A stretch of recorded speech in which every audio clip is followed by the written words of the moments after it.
What's going on, YouTube? It's your boy Ryo coming at you again with another one. This one is going to be on one of those touchy subjects. Now, the subject is clutch and flywheel setup. Now, I'm thinking about it for a while and what kind of clutch and flywheel to go with, and the two really have to work well together. Otherwise, you will end up with some further problems and costs that you did not incur to begin with. So, let's get on. Basically, a lot of the WRX guys and STI guys have told me that they're going through clutches like 50,000 K, 60,000 K, and I find in the wintertime my clutch feels like crap, and I always feel like it's on its way out. And then now it's starting to become spring again, and I'm feeling it, and I'm like, okay, all right, it's nice weather coming, and my clutch feels great again. Like, it feels like it's brand new. And now, I don't know if this is just the cold. Maybe it's the bushings are cold and shit's not sliding as easy as it used to. I don't know what it is. And maybe when I put that short throw in there, it'll be hard to shift in the wintertime too. You know what? It will be. But nonetheless, I bought a new clutch. Okay, so more power, stock setup. It's not really a good idea to be running the stock clutch. So what I did was contacted some people over at Competition Clutch. Now, these are very good people. These are very nice people. They come up with a great design. They found a way to give you a heavy-duty clutch. This is a Stage 2 HD, the heavy-duty Stage 2 clutch with the steel back. Steel back, brass plus. That's what they call it. They gave you a more heavy-duty clutch, a more power-capable clutch, and it will feel either like OE or softer than OE, which I think that's awesome.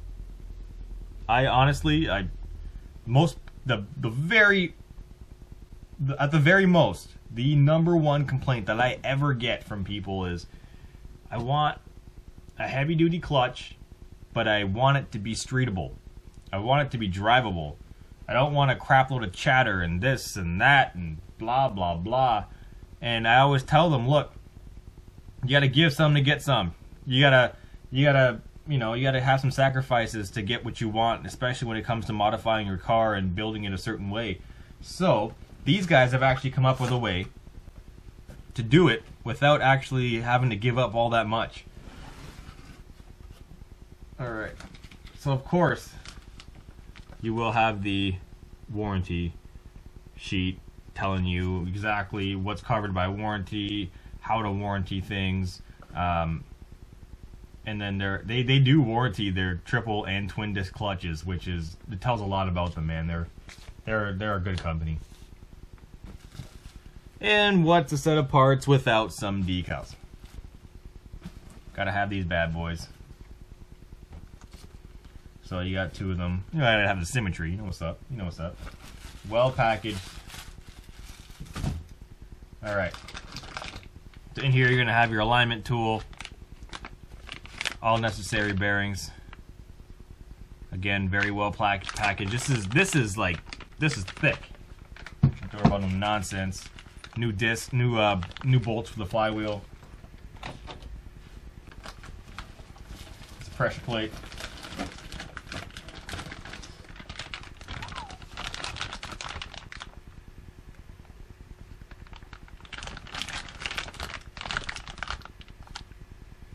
Brand new, of course. Never, ever, ever, ever, ever, ever use a used clutch or flywheel. It's honestly the biggest waste of money you're gonna pay for someone to put in a clutch or put in a flywheel or some shit like that. You don't know if it's warped. Have you done the tests on it to find out if it's warped or not? Do you know what kind of heat ranges have been through that clutch? Do they slip on it a lot? Do they race on it? Honestly, it's not worth the headaches. Get yourself a new one. Do it right the first time. Here's the actual clutch disc. Full face. Rigid. So yeah, this is their rigid clutch disc. I try not to handle it too much because I really don't want to. I don't want to break anything or chip a corner or something like that. So try not to handle it too much, but it is what it is. I want to show you guys what's up.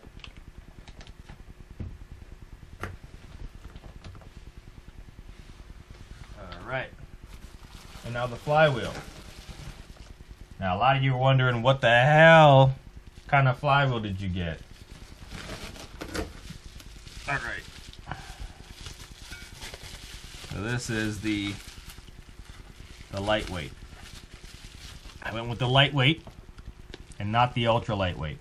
The reason why I didn't go with the ultra lightweight is because the ultra lightweight could possibly give me misfires, could possibly give me more problems that I don't really need right now. Just not worth it for me. And for the amount of difference that I'm going to get, it's not really worth it.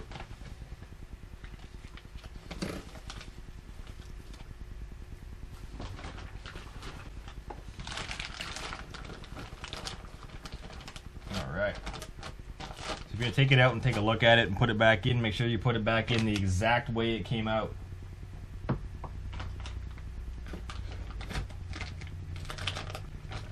That is no joke. Make sure it goes right back the way it came out. Okay.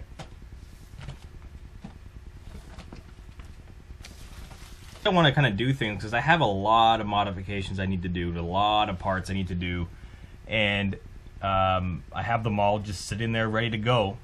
And I cannot expect, like, I know the guys that I work with are really nice and they will help me out if I ask them to help me and whatnot, but I cannot. I don't have the heart to ask somebody, hey, do you mind staying until we get all this shit done? And they're gonna be like, man, fuck you, alright? I ain't doing none of that shit. And I'd be like, alright, that makes sense. No, I'm just kidding. They wouldn't say that. They'd be like, they'd probably tell me, hey, Ryan, man, that's a lot of stuff to do in one night. I really don't. I don't know if I can do that, but some of them probably would say, yeah, let's do it. But I honestly, I couldn't do that to them. So I'm going to have to space this out and kind of plan what to do in what order. And I think the very first thing that I should do is the clutch. Because that way, while I'm putting the rest of the stuff on, as I'm driving it day to day, I can be breaking it in. I can get it ready. I can put that 1000K on it, break it in properly before we go to the dyno. So I think I'll do that first. Do the clutch first, and then I'll probably do the short shifter and turbo kit. Or sorry, not the turbo kit. The turbo heat shield, turbo back exhaust, and the fuel pump pretty much have to all be at the same time. So the short shifter I can do whenever. That doesn't really matter. All the bushings and whatnot, that's fine. Front lip coilovers and wheels, that can wait. Pretty much as soon as I do that turbo back exhaust, I have to tune right away. I have to do my wastegate, I have to do my up pipe and all the plumbing, and then I have to hit the tune right away because I will get some boost creep. I will be boost creeping like there's no tomorrow. So the only way to do that is EWG. I'm going to be running a 46 mil EWG, so we're going to be putting that on, hitting the dyno. I'm not expecting a lot of big numbers really. I'm just kind of setting myself this year up for next year. So next year I'll be able to put those rod bearings in and pistons and whatnot. So it's one thing after another, but I'll be covering it the whole way. I will be showing you guys my dyno sheet. Like I'm telling you right now, it won't be a crap load, but it'll be reliable and it'll be enough to have some good fun. So until then, stay tuned. It's your boy Ryo signing out. Toronto Tuner Syndicate. Simone Performance. Get at me. Give me a call at work. Tell me you want a clutch. Tell me you want some fucking shit for your car to make it, I don't know, whatever you want it to be. We'll make it happen. Get at me. It's your boy Ryo signing out. One love.